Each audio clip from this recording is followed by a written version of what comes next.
In our presentation,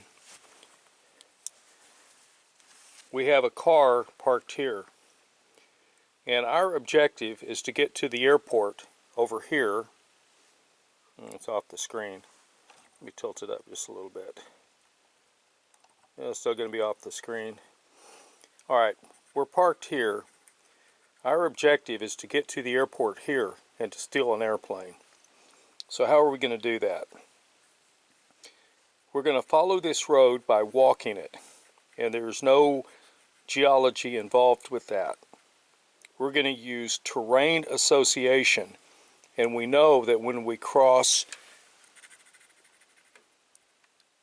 the Shoemaker Creek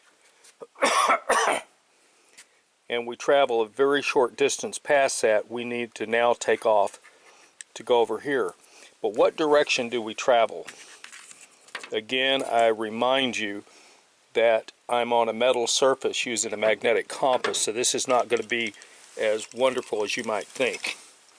So we throw our metal compass, our compass down on top of this, and these are our lines of magnetic north. And we now turn the map, we orient the map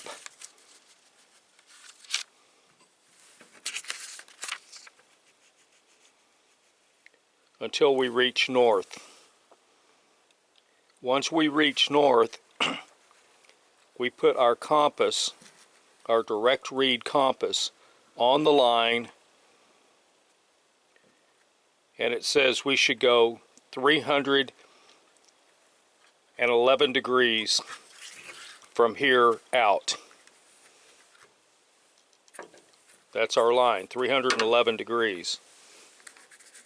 If you did not know what that line was, if you had not already drawn that line, you would throw your protractor down on here. You would align this and keep this straight and move this to your start point just past the Shoemaker Creek, keeping these lines straight.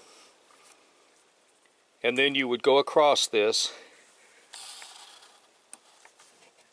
and you would read that according to this,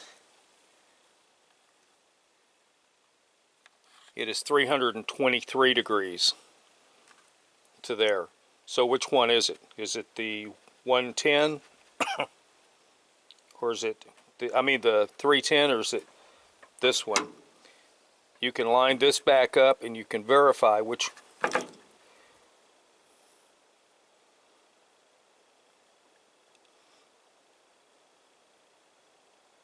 Yeah, now remember, we're on a surface that's affecting this, and there may be different polarities of magnetism in this thing, but according to this, it's 323 degrees in a straight line from here to there, and then you would navigate using your magnetic compass on 323 degrees, and you would walk this line all the way to where you're going.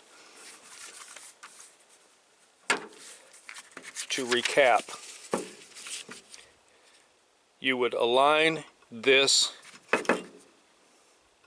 with north,